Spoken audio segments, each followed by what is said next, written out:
Saludos amigos, bienvenidos a la hora 22. En esta ocasión tenemos un conversatorio con el abogado dominicano Julio Curi, Abinader Fortunato y un servidor. Tenemos el placer de que en los próximos 55 minutos conversaremos con él de diferentes tópicos. Julio, gracias por estar en el programa. Y mira, quiero comenzar este conversatorio hablándote de tu papá, don Yotin Curi. Don Yotin Curi, se puede decir tantas cosas de él, pero me voy a quedar en que fue un excelente abogado, además de patriota. Me quedo en que fue un excelente abogado. Y la pregunta es, ¿por qué el doctor Yotin Curi fue un buen abogado? Tú me haces una pregunta que yo no te puedo responder. Por su vocación, supongo, ¿no? Porque él se sintió siempre mucho más atraído al estudio de la profesión, de las ciencias jurídicas, que a la política, aunque ocasionalmente también compartía el ejercicio profesional con cargos públicos. Fue en el gobierno de Fello Bonelli el director de prensa. Luego en el año 66, en el 65, durante la Revolución, que fue la posición que más orgullo le produjo, hizo las veces de canciller, aunque no era una cancillería, digamos, orgánica, porque no tenía estructura ni nada parecido. Luego en el 66, diputado del PRD, y en el 72, rector de la UAS. Y desde entonces se dedicó enteramente al ejercicio de la profesión hasta que en el año 1988 aceptó la consultoría jurídica de la presidencia en el gobierno de Joaquín Balaguer. Ya, hasta ahí llegó, ese fue su periplo, digamos, oficial de cargos públicos. Y cuando yo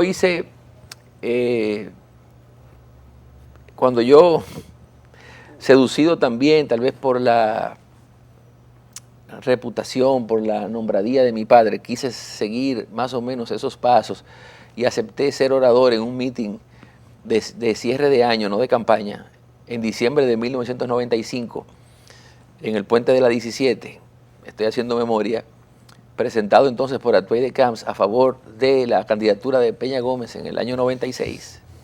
Mi papá lo había hecho una semana antes por Leonel Fernández, wow, en el mismo lugar. Aquello dio lugar a muchos chismes porque se creía que yo había tomado un camino diferente al de mi padre, ignorando que quien incluso me ayudó a hacer las cuartillas que yo me memoricé fue mi propio padre. Él lo consideró que era una oportunidad para yo destacarme. Pero cuando se perdió aquel proceso y gana Leonel Fernández en el 1996, él me dice que a él no se sentía orgulloso de las posiciones que había ocupado, sino la de ser reconocido como un buen abogado, y que él me exhortaba a que yo hiciera mutis de esa actividad del partidismo y me dedicara también a la profesión, cosa que yo no tenía ni siquiera previsto, a pesar de que yo había regresado de Canadá de haber hecho una especialidad en el año 1990. Mi ejercicio había sido más bien corporativo, poco litigioso, pero a partir de ahí, entonces, curiosamente, en ese cuatrenio, 96-2000, surgen dos procesos en los que mi padre nos utiliza, cediendo ya al protagonismo, que se trató primero el que discutía la resolución que había dictado no sé si me estoy digregando. No, la Dirección de Telecomunicaciones para unificar las frecuencias de los canales. Antes se repetía en Santiago y en otros, en el interior, en canales distintos a los de, por ejemplo, el canal 9 era el 2 en Santiago. 2 y 9. Entonces, ahí fue que vino la reclasificación de lo que es hoy los canales abiertos, el 2, el 4, el 5, el 7, 9, 11 y 13. Sí, así es. Entonces, aquella resolución dio lugar a una demanda de referimiento. Nosotros no teníamos todavía jurisdicción contenciosa administrativa. El abogado del canal 7, que estaba en desacuerdo con esa resolución, y del canal, ahora no recuerdo, el 9, de los Bermúdez, era Mariano Germán. Hasta hace poco, hasta hace unos años, presidente de la Suprema Corte de Justicia, y don Pepín Corripio, propietario del 9, del 2 y del 11, nos contrata a nosotros para que defendamos la resolución de la Dirección de Telecomunicaciones, y aquel fue un proceso muy sonoro, y luego le siguió el que involucró a Leitza, cuando Francisco Javier, a la sazón director de la Lotería Nacional, pretendió rescindir el contrato que durante el último año de gestión de Joaquín Balaguer se le había reconocido a Edmond Elías para desarrollar, operar y explotar la Loto. Y entonces a partir de ahí sí empiezas a tomar... Entonces sí empiezo a ser atraído por el derecho, por el litigio. Y me recordaba un amigo que está aquí presenciando el programa, Henry Santana, a quien saludo muy cariñosamente, que a mí se me conoce más como civilista que como otra cosa. Y es porque en aquellos años el ejercicio profesional estaba muy centrado en el derecho civil. No había derecho contencioso administrativo, no existía derecho constitucional, que deviene, digamos, en importante a partir de la proclamación de la Constitución del 2010. Pero en los últimos años vemos que has tenido una gran preponderancia en el área del derecho constitucional. Sí, en el derecho público, porque por una situación particular, me interesé mucho en el derecho penal a partir del 2009, ahora yo no recuerdo exactamente la fecha, pero es un ejercicio poco retributivo y sobre todo lo que tú puedes hacer va siempre contra la corriente del prestigio, porque para hacer dinero tienes que prestarle asistencia a personas acusadas de crímenes de sangre o, ya sabemos, de lavado de activos, de narcotráfico, en fin. Y el derecho constitucional y el administrativo pues se han venido abriendo paso a partir de la proclamación de la Constitución del 2010 y de la aprobación de un sinnúmero de leyes que han cambiado considerablemente el orden social. La 247.12, la 1307, la 103, que son tantas. Sí. A propósito de ejercicio como abogado, en tu cartera de clientes vimos también en los últimos años que cotidianamente tú tenías papeles importantes y tenías como cliente al ex gobierno, a las gestiones anteriores del Partido de la Liberación Dominicana. Y en ese sentido me gustaría saber, con ese conocimiento que has adquirido, ese know-how que tienes logrado, si estarías abierto a también tener al actual gobierno como cliente. A ver, no es el gobierno en sí que ha sido cliente. Yo le he prestado servicios a órganos públicos, exacto, a órganos me refiero a dependientes instituciones, de la por administración supuesto. Te ha ido, inclusive, has tenido que ir a Colombia, por ejemplo. Recuerdo en una ocasión que tuviste una participación interesante cuando se debatía un tema. El de la probabilidad de la reelección, de la repostulación de Danilo Medina sin necesidad de reforma. Pero eso no fue un trabajo remunerado, eso fue un congreso de Derecho Constitucional, también fue a Argentina. Eso empezó en Panamá, que fui invitado a un congreso de Derecho Constitucional como ponente y yo elegí ese tema. El valor de las reglas del 20º transitorio con respecto al principio del derecho de igualdad. Porque resulta que ese derecho de igualdad, que es difícil de aprender, de comprender, para que se entienda, es un derecho relacional, no es un derecho autónomo ni independiente, es igual con respecto a quién y en qué. Entonces, cuando dos supuestos de hechos tienen consecuencias normativas diferentes, se viola el derecho de igualdad. Entonces, vamos a ver, los supuestos de hechos eran lo que yo analizaba entonces. Tú tenías a un presidente que intentaba la repostulación y la consecuencia jurídica por intentar la repostulación consecutiva era que no podía hacerlo jamás en su vida. Pero tú tenías a otros dos, a Hipólito y a Leonel, que habían intentado la repostulación consecutiva, uno en el 2004 y otro en el 2008, y sin embargo el 20º transitorio no prohibió, en perjuicio ni de uno ni de otro, que pudiese aspirar mientras vida tengan. ¿Cómo se dilucidaba entonces eso? Entonces yo decía que el conflicto entre la regla y el principio ahí exigía, primero, determinar los supuestos de hecho y segundo, las consecuencias que ese transitorio le atribuía solamente a uno de los tres. Y entonces en Panamá yo desarrollé con una gran aceptación aquella tesis en una ponencia que tuve y luego fui invitado a Colombia, posteriormente a Argentina y finalmente a Honduras, en donde mantuve la posición compartida por grandes constitucionalistas de América Latina. Pero aquí en el patio no fui visto con simpatía porque se entendía que mi posición obedecía a Una actitud política. Sí, exacto. Y a veces hasta se me llegó a atribuir interés económico en eso, y nada más alejado de la verdad. Pero aquí en el país hemos estado durante demasiado tiempo habituados a que cada quien diga del otro lo que le dé la gana y no pasa nada. Pero igual, a mí eso me resbalaba. Igual, esas relaciones que hubo hace reciente, hasta hace poco tiempo, pueden continuar institucionalmente si se tratase un caso nuevo con instituciones del Estado. Claro, porque uno no defiende a una persona, uno defiende a una institución. Y las instituciones no son de los mandamás de turno, las instituciones son de todos, porque perviven el periodo de gobierno de este o aquel otro. Hoy es Luis Abinader, pero antes fue Danilo Medina y también lo fue Leonel Fernández y Hipólito Mejía, de quien también he sido su abogado. De manera que son las instituciones, el status quo que uno defiende cuando se impugna, digamos, un pliego de condiciones o un acto administrativo que adjudica una licitación. Es que cada cosa hoy es tan diferente, señores, y eso me devuelve a tu primera pregunta. El derecho en los años 90 y durante la primera década del 2000 era completamente distinto al de hoy. ¿En qué aspecto? En muchos. Moral, tecnológico. Antes el Poder Ejecutivo estaba como encapsulado y sus decisiones no eran ni siquiera posibles de cuestionar. No había vía jurisdiccional para poder atribuirle la ilegalidad o inconstitucionalidad de nada que ellos hicieran. Entonces estaban como en una suerte de cielo distinto al de los demás poderes públicos. Ahora, con la creación de los tribunales contenciosos administrativos, función que antes desempeñaba la Cámara de Cuentas, Suprema. No, perdón, Entelequia ahí, de la que está en la contenciosa. La Liga Municipal, bueno, la Cámara de Cuentas, ahí era que operaba, ¿no? Tuve un lapsus. La Cámara de Cuentas que operaba ahí en la Liga, pero en realidad no hacía nada.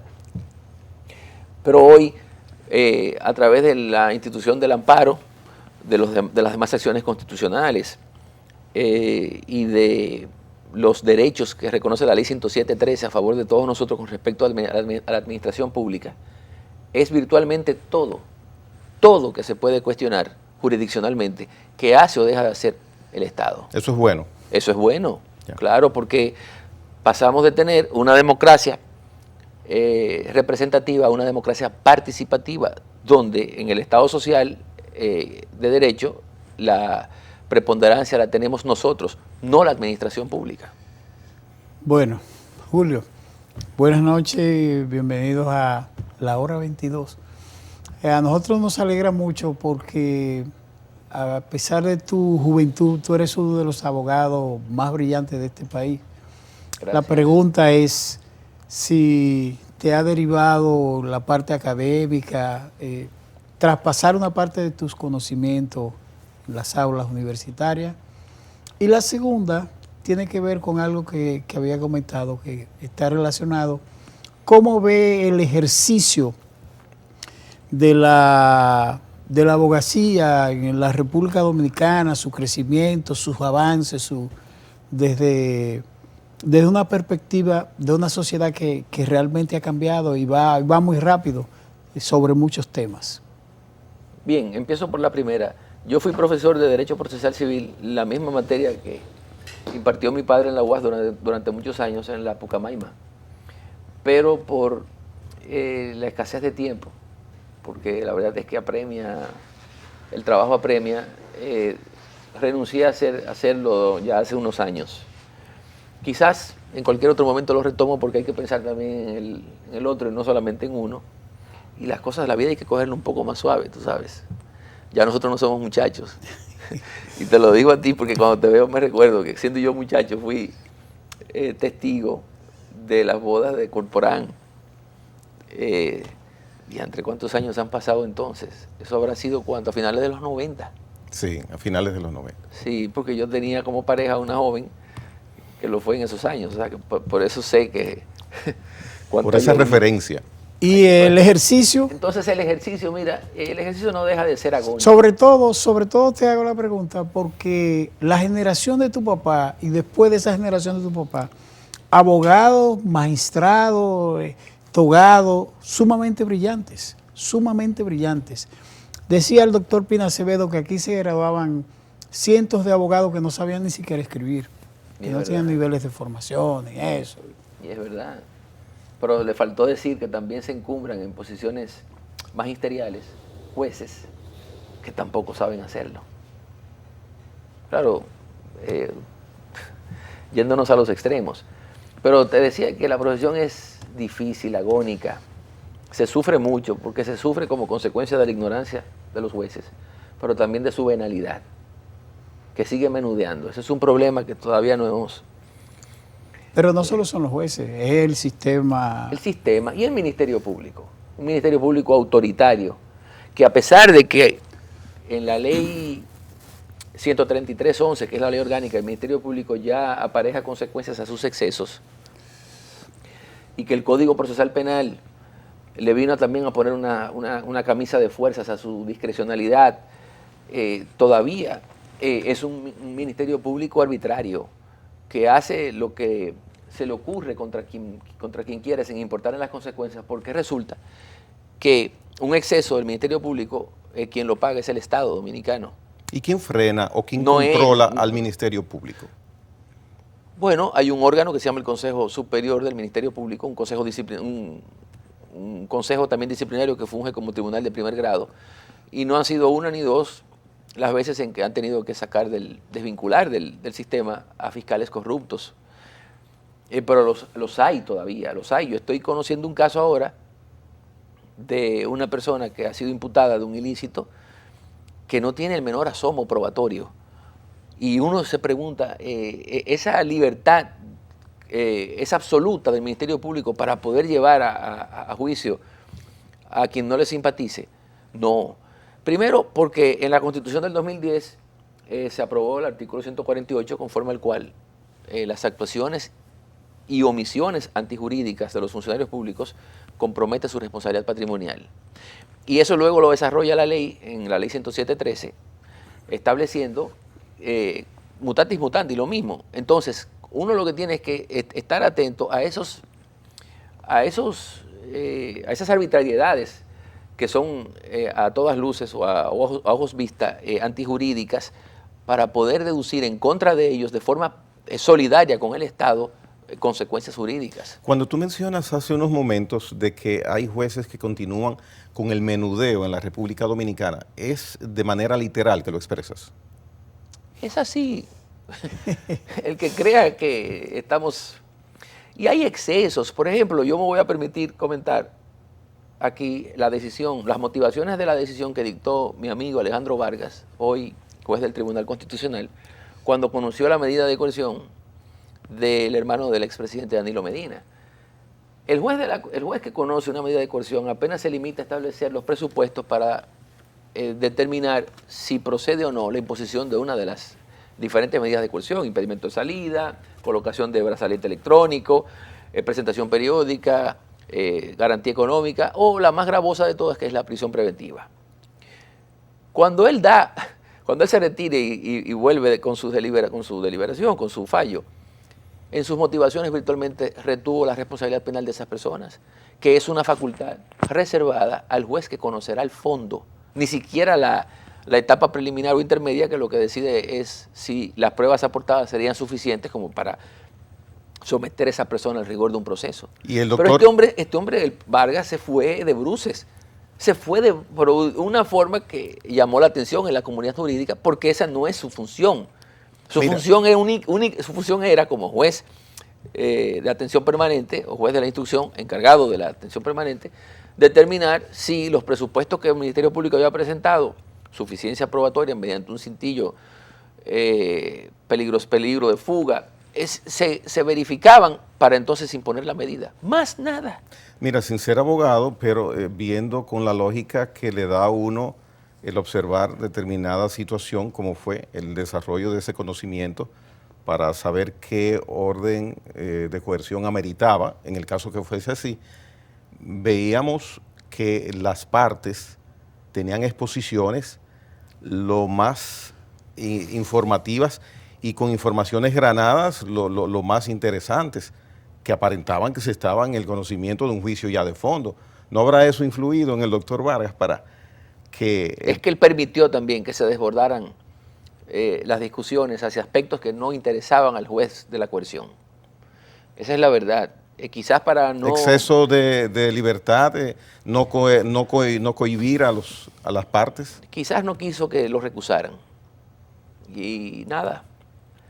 En el proceso que también se le sigue a los imputados del caso de Brecht, todos los cuales están en libertad, cosa que debe a ustedes llevarlo a preguntarse, entonces, ¿por qué estos otros tienen que estar privados de su libertad? Es que nadie que tiene un mínimo de respeto hacia sí mismo y hacia su familia va a eludir un proceso yéndose a sabe Dios a dónde para que entonces lo extraditen, porque también existen mecanismos para traer de vuelta una persona que rehuyera. Está cuestionando entonces el valor intrínseco de la justicia dominicana en el sentido de su independencia, o si realmente, como han invocado o como invocaron algunos protagonistas del proceso, persecución política.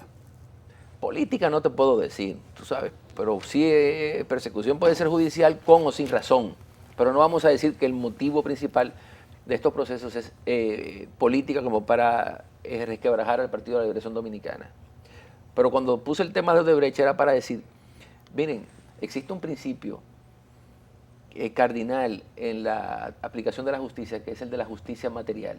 Eso significa que independientemente de las trabas o formalidades o rigores que establezca la ley, el interés del juez es llegar a la justicia material, a la verdad. Si en el camino entiende que hay normas legales que constituyen barreras, tiene que echarlas a un lado porque ese principio prevalece. Y cuando el imputado Díaz Rúa, que no es de mi agrado, por motivos personales que vuelvo aquí a referir, solicitó que se hiciera un peritaje de sus cuentas para determinar de las que se le atribuían cuáles eran suyas y cuáles no. ¿Qué es lo que el juez quiere? Saber si esa es la verdad para determinar si él recibió sobornos. Y el tribunal consideró, aunque con un voto disidente muy valioso, que no podía porque el Código Procesal Penal establecía una restricción al respecto porque esa etapa había precluido, que era la etapa del juez de la instrucción, la etapa preliminar.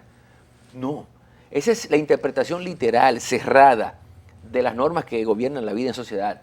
Pero si un juez concibe los principios del debido proceso, que son constitucionales y supraconstitucionales porque están en la Convención Interamericana de Derechos Humanos, entonces tiene que interpretar las leyes en base a esos principios para alcanzar el principio que yo te decía de la justicia material, no de la justicia procesal, no de la justicia formal, sino el de la verdad, que es como se ha venido concibiendo.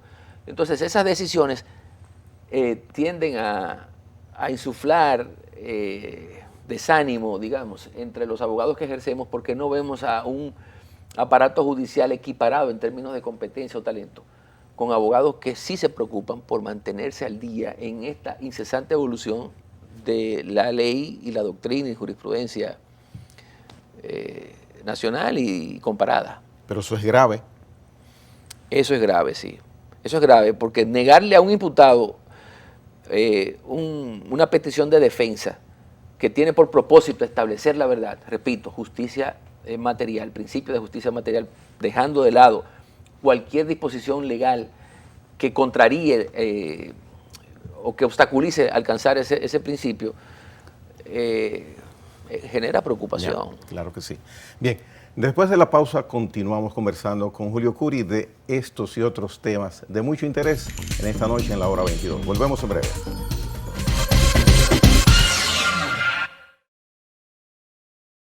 Bien, hay un tema que es reciente, Julio, en el aspecto electoral.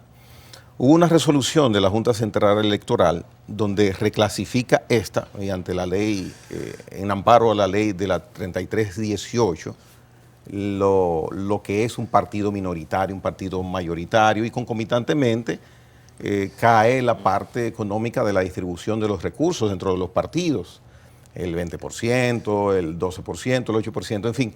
Pero lo que quiero conocer de tu parte es, esta decisión de la resolución de la Junta Central Electoral fue interpretativa a tu modo de ver. No, lo que pasa, Gregory, que todas las disposiciones legales y reglamentarias se interpretan. Nada escapa a la interpretación. Lo que dispone la ley 3318 es que los partidos que obtengan menos de un 5% de la última elección serán considerados minoritarios y los que obtengan más de ese caudal, mayoritarios. Entonces, el acceso a los recursos provenientes del Estado depende de esa clasificación. Aquí el tema a discutir es qué se debe entender por última elección. Exacto.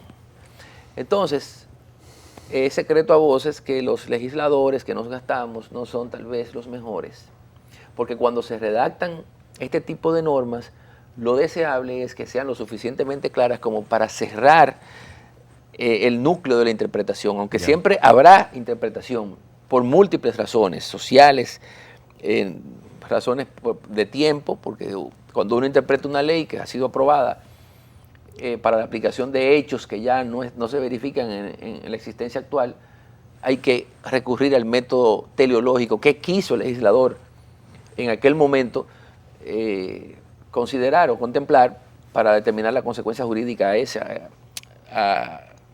previsión. Existen 4 métodos clásicos de interpretación de la ley, que son el histórico, teleológico, que va a la intención del legislador, el literal, que es deducir de lo que lees y nada más, histórico, y el sistemático, que es ver todo el sistema. No solamente, una norma constitucional no se interpreta de manera aislada ni suelta, hay que interpretarla dentro de la Constitución. Pero última elección es más reciente elección. Exacto, vamos ahí. Entonces, cuando yo te hablo de los 4 métodos, la Junta Central Electoral utilizó el método literal o textual. Última elección, las elecciones presidenciales y congresuales. Dejó de lado las municipales. ¿Es eso correcto? La pregunta que habría que hacerse aquí es, ¿no debió haber pluralizado el legislador últimas elecciones? Porque es una sola elección, dividida en 2 niveles, nivel municipal o 3 niveles, nivel congresual y nivel presidencial.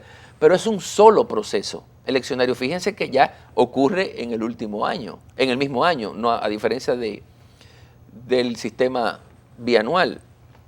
Entonces, última elección es un singular mal empleado por el legislador que ha debido interpretarse como últimas elecciones para promediar el resultado de un partido en los 3 niveles de elección. O sea que tu parte es de que la municipal no fue tomado en cuenta, pero entonces por lo que veo que estás empezando a decir... Debió ser incluida. Bueno, pero no fue incluido. Pero sí. Si hubiese sido incluida, como quiera queda la FUPU como partido minoritario. Ahora... Bueno, pero vamos a la realidad, El resultado de la última elección, no habla en ningún momento la ley, aunque el reglamento... No establece nada. No establece de que me hagas un promedio de los diferentes niveles, congresional y el presidencial. Lo hicieron así. Pero hay que promediarlo, obligatoriamente. Pero no lo dice. No lo dice, pero se deduce, porque también la lógica acompaña a la interpretación. O sea, ¿cuál es la última elección? ¿La congresual o la presidencial? Si ocurrieron el mismo día, el 5 de julio. Con lo que yo estoy en desacuerdo es con haber sacado las elecciones de marzo, porque las 3 son las que se deben sumar para determinar si un partido obtuvo el 5% o no del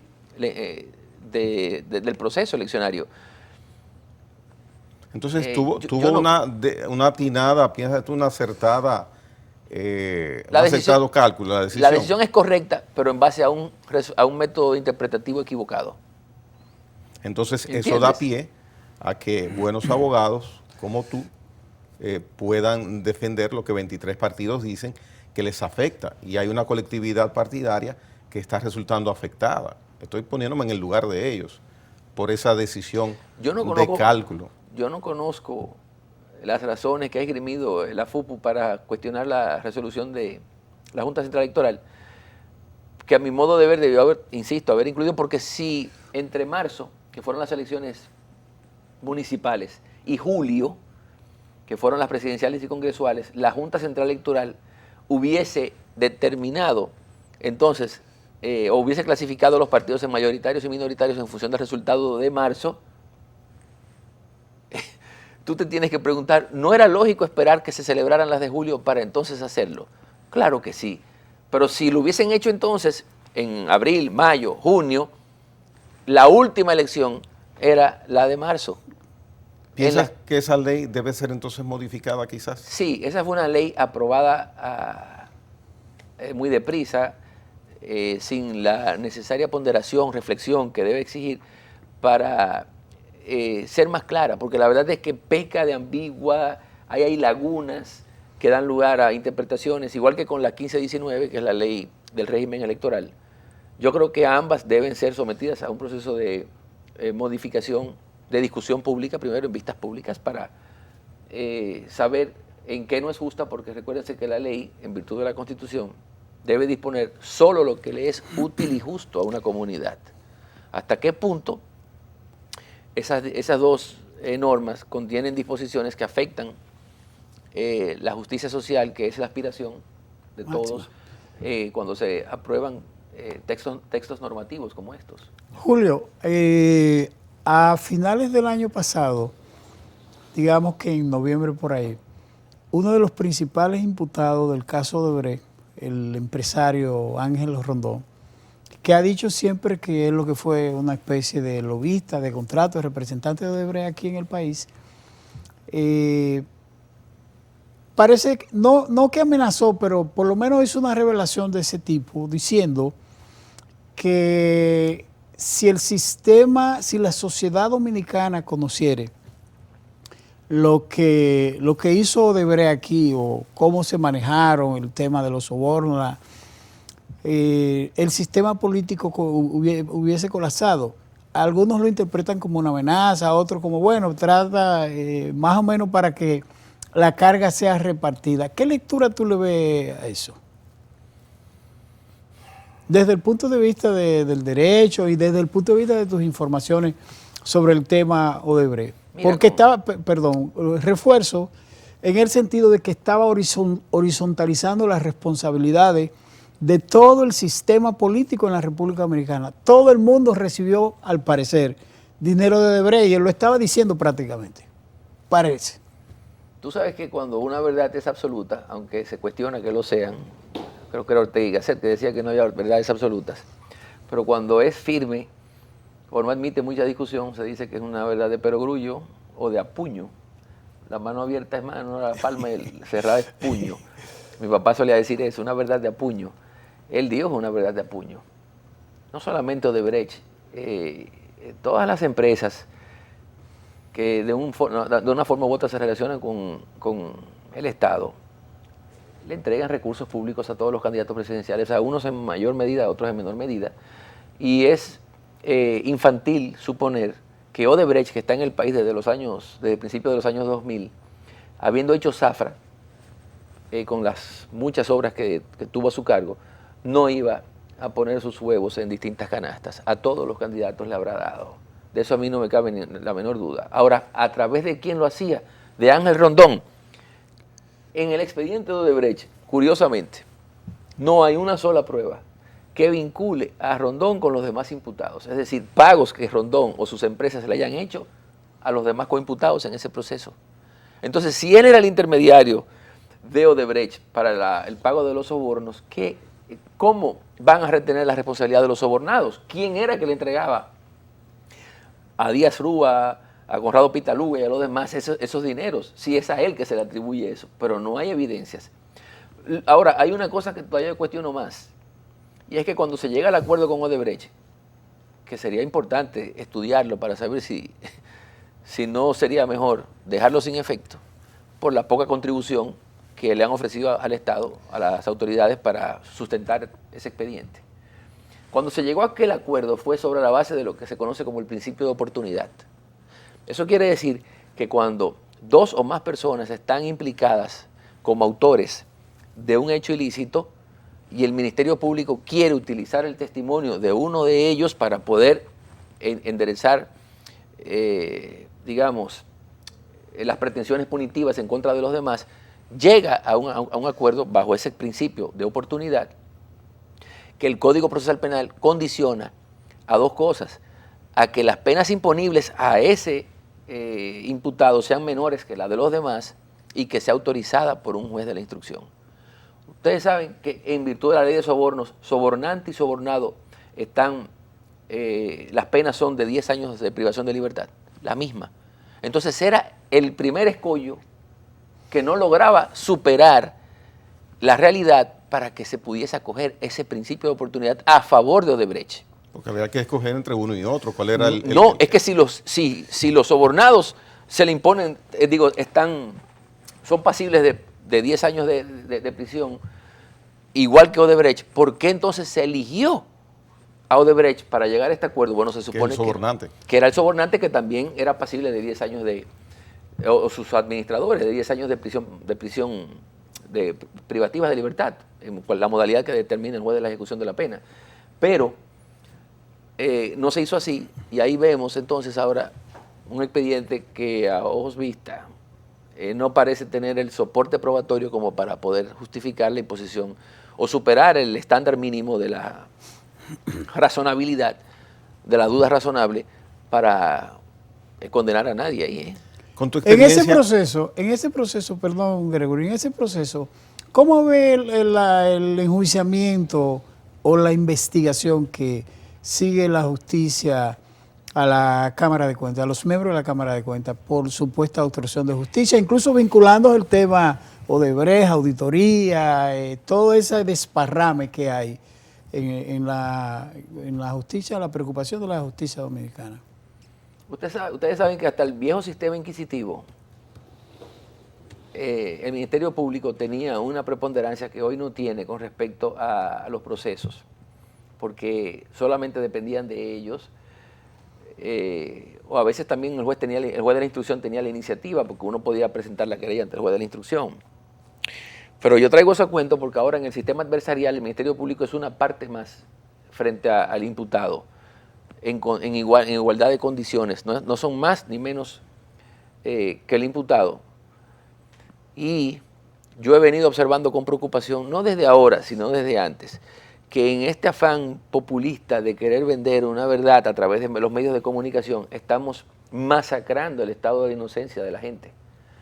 Que el Ministerio Público esté emitiendo notas de prensa, atribuyéndole a los miembros de la Cámara de Cuentas una serie de ilícitos penales, de algún modo quebranta ese estado de la inocencia. No la presunción de inocencia, porque la inocencia es un estado. Yo llego al proceso siendo inocente, no presumido inocente, y no debo ni siquiera hacer nada, porque la tarea es del Ministerio Público de quebrar ese estado, claro, con suficientes elementos de prueba para ello.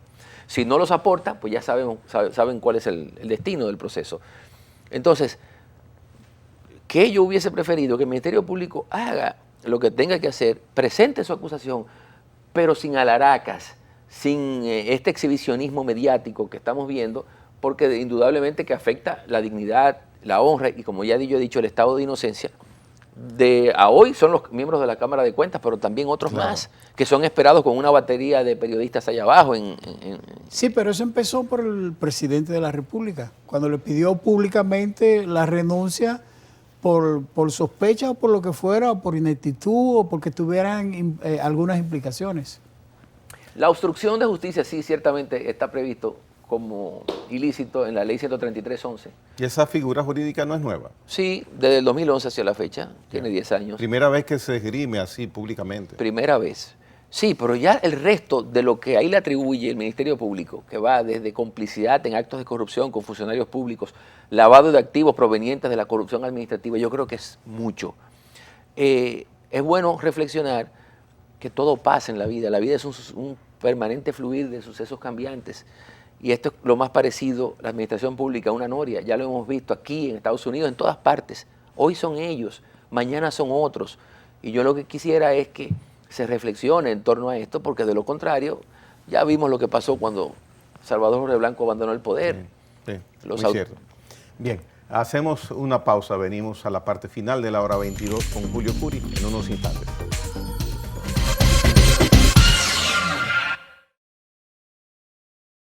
Bien, la parte final de la hora 22 inicia en estos momentos y quería saber, Julio, jurídicamente hablando, una justicia, un ministerio público independiente, ¿es viable? ¿Es lo que tenemos ahora? ¿Podemos calificar de que yo, como presidente, puedo determinar que a partir de este momento hay un ministerio público independiente del Poder Ejecutivo? Mira, la independencia únicamente depende de, mira, valga la repetición, de que no existan vínculos subordinantes. El presidente de la República es el jefe inmediato del Procurador General del Procurador General de la República y de 7 procuradores adjuntos que nombra por decreto. Así como los nombra, así los puede destituir porque son funcionarios de libre remoción. De manera que la independencia solamente se logrará cuando el Procurador General de la República acceda a ese cargo por una vía distinta a un decreto. Pensar lo contrario sería engañarse. Esa es la verdad. Ahora, ustedes me preguntan, ¿es obediente a pie juntillas Miriam Germán de lo que le pueda decir el presidente de la República? Yo creo que no. Pero no podemos olvidar que ella está ahí por un decreto del presidente. Y del mismo modo que la designó, la puede destituir mañana, pasado, dentro de un año, cuando le vengan ganas al jefe de Estado. Por eso, para hablar de independencia, tenemos que hablar de una cierta inamovilidad y que el lazo no sea subordinante con respecto a la primera figura del Estado, que es el presidente de la República. Esa es la verdad. Ya. El Tribunal Constitucional tiene ya edad casi de mayor de edad, de tener cédula. ¿Cómo evalúas el nacimiento del Tribunal Constitucional en la República Dominicana? Formidable. Formidable. Formidable. La verdad ¿Por los hombres que están ahí? No, es que es una labor de 13, es una labor de 13 que para poder fijar un criterio exige el voto de 9. Es una mayoría agravada para asegurar la constancia de la doctrina constitucional. Porque de ser menor la mayoría, es decir, una mayoría simple, que serían entonces 7, es muy probable que estuviésemos en estos cambios de criterios jurisprudenciales que se observa con pena en la Suprema Corte de Justicia. Cambian de una forma vertiginosa. Lo que ayer era criterio jurisprudencial, hoy no lo es. Y es por eso. Ahora, que al propio tiempo eso constituye una retranca para que muchos asuntos sean decididos, sí. Por ejemplo, este tema que ahora está tan en boga del acuerdo del prechequeo con migración de Estados Unidos, no se ha logrado aprobar porque no se han podido reunir 9 de los 13 jueces para considerar que es o no constitucional el acuerdo que ha suscrito el Estado Dominicano. Y lo mismo con las autoridades norteamericanas. Y lo mismo ha sucedido con los cuestionados artículos de la ley del régimen electoral relativos al transfugismo. Yeah. Leonel Fernández fue candidato presidencial porque el Tribunal Constitucional no jugó su papel. Porque de haber jugado su papel y no tener ahí jueces también adocenados a intereses políticos, y serán adocenados también al interés político mientras su designación dependa de un consejo compuesto de la forma en que está. Presidente de la República, presidente de la Cámara de Diputados, del Senado, 2 senadores. Son políticos que eligen un órgano político. Entonces así es imposible creer que toman decisiones al margen de intereses políticos. Ahí hubo jueces que se plantaron en contra de conocer el asunto de la inconstitucionalidad, la conformidad constitucional de las normas que sancionan el transfugismo. Por eso Leonel, al tener esos votos que salieron ahora, porque aquí todo el mundo sabe cómo llega cada juez a cada lugar. Salieron ahí 3 jueces fieles, leales a Leonel Fernández. Hace menos de 2 semanas. Sí. Entonces ellos tenían ahí una mayoría dura porque con 5 votos tú asegurabas que el asunto no se conociese, no pasase de discusión. ¿Y el cuarto que no era fiel es varón o hembra? Ahí le queda a Leonel Fernández, bueno, él entra uno ahora, entra uno por él, por un acuerdo, y le queda de la vieja nómina del 2011, le quedan 2. Julio, Bueno. la Suprema Corte de Justicia ha sido... El más democrático, aunque ustedes no lo crean, y por eso ha tenido tan mala experiencia, fue Danilo Medina. Desde la conformación de un Tribunal Superior Electoral que fue bastante duro con él, a una Suprema Corte de Justicia que en absoluto, porque si hubiese sido Luis Henry Molina, un súcubo, un atleta, una persona leal a cualquier precio a Danilo Medina, hoy estuviese en atención permanente en lugar de Alejandro Vargas, alguien de su confianza, y no lo es. Esa joven que está ahí es absolutamente, a tal punto independiente que uno no sabe lo que puede ser peor que Vargas para ellos, para el danilismo. Ya. Lo que mi comentario va, y para escuchar tu opinión, la Suprema Corte de Justicia ha sido objeto de muchos ataques en los últimos meses en el país, y algunos provenientes del Colegio Dominicano, Colegio de Abogados de la República. ¿Qué opinión te merecen esos ataques, incluso ataques muy frontales? Hay sectores que la han defendido, la misma Suprema ha planteado que, o sea, rechazó la forma como se le ha atacado de manera muy fuerte. Sí, pero las críticas también vienen de adentro. Del miembro del Poder Judicial. Claro, un miembro del Consejo del Poder Judicial ha cuestionado seriamente a Luis Henry Molina, pero también un juez de la tercera sala de la Suprema Corte de Justicia. Y alguien ahora, un juez de corte también produjo una carta al Consejo con revelaciones que preocupan. ¿Y qué significa eso? Que yo no sé si es... ¿Tú crees que hay momentos, estamos en un tiempo para cambiarla, para producir? Yo digo por los niveles de confrontación que tiene. Es que parece que el carácter de Molina es bastante díscolo, difícil, ¿eh? ¿Sí? Sí, parece que sí. No armoniza con mucha gente. Pero eso se lo atribuían también a Mariano Germán. No a ese punto, no. Ni nadie en el Consejo del Poder Judicial produjo declaraciones en contra de él de la forma que se han hecho ahora. Ni mucho menos jueces de su propio tribunal, de la Suprema Corte de Justicia. O sea que... Quizá la de adentro no, pero la de afuera se está sí. cuestionando, es a él, al presidente de la Suprema Corte de Justicia. Julio, no solo de derecho puedes opinar. Este gobierno, ¿ves que la República Dominicana a 5 meses de cambio de gestión tiene 6. un cambio? 6. ¿Tiene un cambio? ¿Tenemos un cambio? Es un cambio de modelo. De modelo. Sí, de paradigma tal vez, pero son los resultados que van a decir un poco más tarde si ese cambio ha sido para bien o para mal. Estructuralmente no podemos hablar todavía de cambio. No es un cambio de modelo, pero las estructuras están ahí, son las mismas. Que ahora no se diga Ministerio de Industria y Comercio, sino Industria y Comercio apenas, o que la DGI ya no sea DGI, sino Impuestos Internos. Eso no son cambios, eso veremos los resultados con el paso del tiempo. Si son favorables, entonces el presidente tendría una repostulación, digamos, un tanto asegurada, y de lo contrario, muy disputada. Ya. Julio, muchas gracias por estar en la hora A 22 ustedes, con nosotros dos. por la invitación. Gracias. Muy amable. Gracias. Señores, será hasta mañana cuando tengamos otra ocasión para presentarles nueva vez otra persona que nos acompañe en la hora 22. Hasta entonces.